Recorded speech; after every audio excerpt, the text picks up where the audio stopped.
it is me, Ava from the Fearless 4, and today I'm going to be showing you guys how I edit our videos. So first off, I record them on my phone, as you know, and I will upload them to Google Drive on my phone. Then I go on my PC and I go to Google Drive, as you can see. We're going to pretend this is the video right here, and I would right click and select download. Now let's pretend I already did that, and then we go to my editor, which is HitFilm Express. And the reasons why I love this and why I use it is because 1, it is completely free to use. 2, it does not leave any type of giant watermark, so that makes it even better than some free editors. And 3, it has just so many cool things you can use and edit just for free. You know, I just love it. And you can even get any of these add-on packs if you wanted to, which I don't really need any of these because I'm not that advanced at editing. I just do some basic stuff. So we're gonna press new, and I usually just keep it all. The one thing I want to keep though, which would be 1080p Full HD at 6 FPS. I know I selected it once and then now it automatically does it. So we press OK. We let it load. Okay, so then this is what it looks like, just with nothing. We're going to go to media and we're going to import the video that I quote unquote downloaded from Google Drive. We're going to put it on the timeline, and then boom, we have our video. So I'm just going to zoom this out a tiny bit. I like to have them a little bit zoomed out. So first of all, Gia needs an intro. So we're going to import and we're going to go to her intro. Also, I'm fine with you guys seeing my files. It's just my YouTube folder. It really doesn't bother me. So we're going to find the perfect spot. Oh god, that is loud. We're going to find the perfect spot where it can start. Okay, like right here. We're going to move it right here, and we're going to make sure the intro is on top. That will be important. So we go to effects, and then you go to color difference key, which is in my favorites. You click on it, you drag it over, and boom. But let's say we inserted a track, and let's say for some reason this video was above the intro. As you can see, it would not work. So we always want to make sure the intro is above it. So yeah, let's watch it. Guys! Boom! So, I want to make sure it's a tiny bit. There you go. Guys! Ah, yes, that is perfect. I love that. So now I'm going to show you guys how we just do some of our basic edits. I'm obviously not going to edit this video on camera, but I'm just going to show you how we would do it. So there's like a big blank spot of audio, so let's just pretend that I want to splice this, which just for the sake of the video, I'm going to be using the mouse and not the keyboard shortcuts like I usually would. Okay, now this is both spliced. Now we're just going to do this and remove it, and boom, we can just drag it back. So that's kind of choppy. Let's see how choppy this is. That's a plus, look. Yeah, it's pretty choppy. So we're just going to do a transition, which I like to use this one called push. It's really nice, it's smooth, it's nothing too dramatic. That's a plus, look. Boom! Now it might look a little bit laggy, but on the export it'll look fine. Alright, so her video looks pretty good. Let's pretend that this right here is a sad moment. So we're going to go to media, we're going to import, I'm going to go to my sound effects, and we're going to do a sad trombone.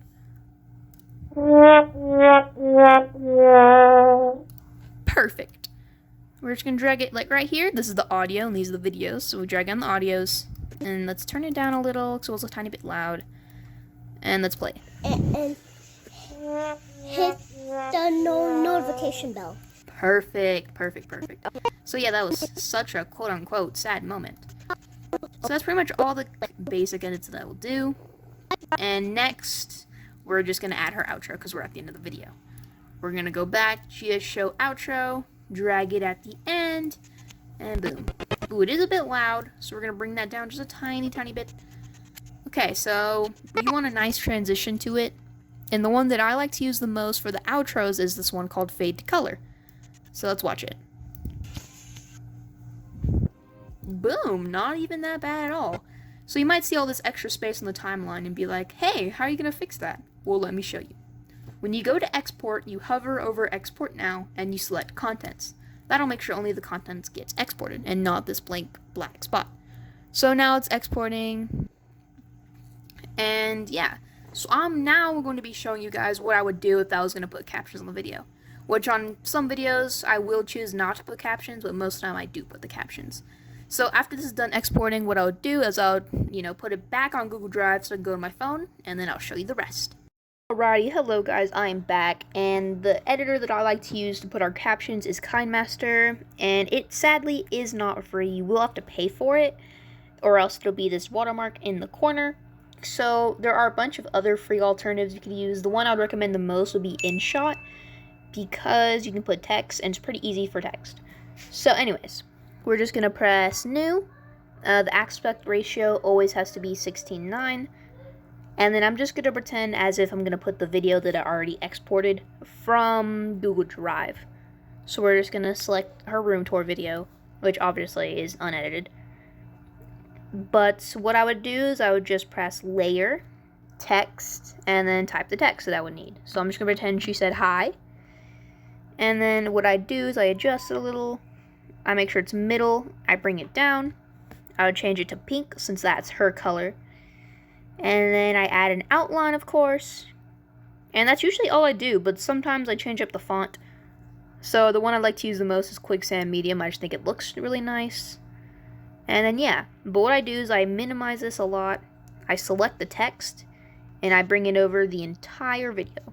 Because what I do, instead of putting new text every single time, I will edit the text that I already have by trimming it, splitting it, and cutting it. So we're just going to pretend she said hi right here, then we're going to split right here. I'm going to turn this down a tiny bit. But then I can trim it like that, so if she only said hi and then wasn't talking for this part of time, I could just bring it back, split it. Let's say she had a sentence right here, then split it again. So if you don't really get what I mean, I'm going to show a little time-lapse video of me doing this right now.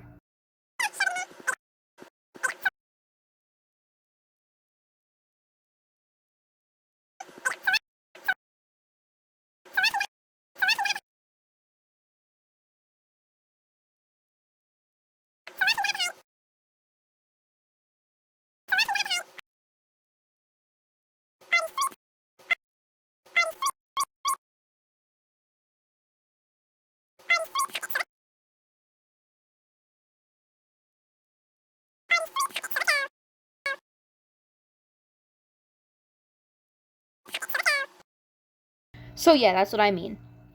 And then let's just say I'm finished with this.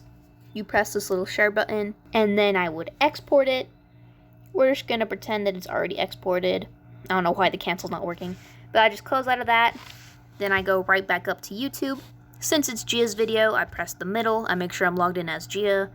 Upload a video, and then her room tour. Next, I make sure it is private, and I don't give it a title yet, and I press upload. So I'm going to be showing you the rest of what I do on my PC. Alright guys, so right now I am on YouTube Studio, just on the video that we just uploaded, and I'm of course on Gia's account.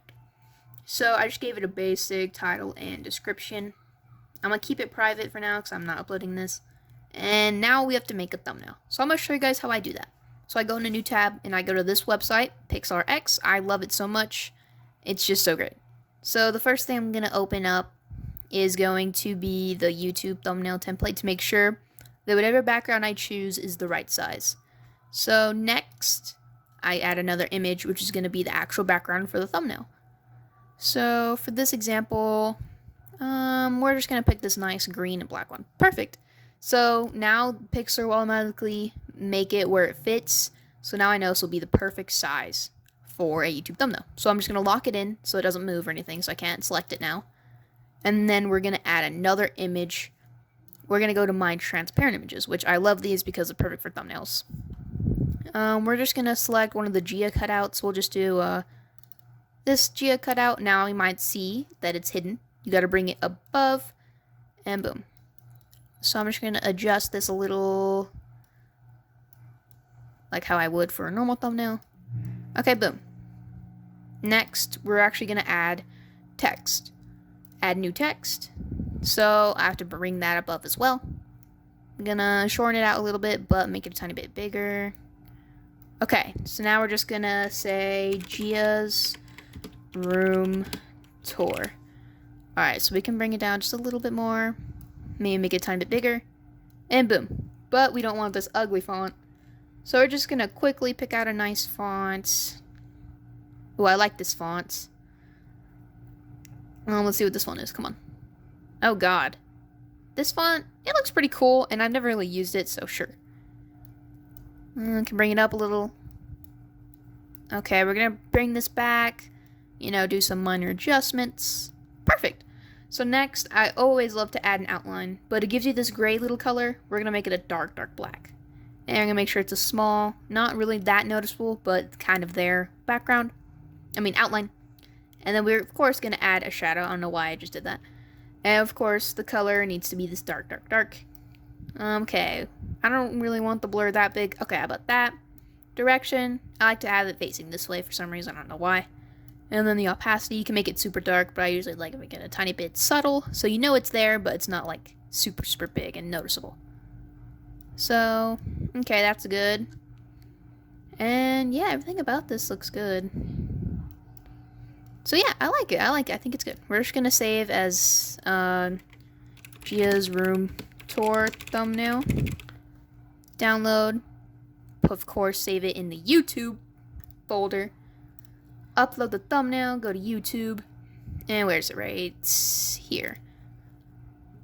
I'm gonna X that out.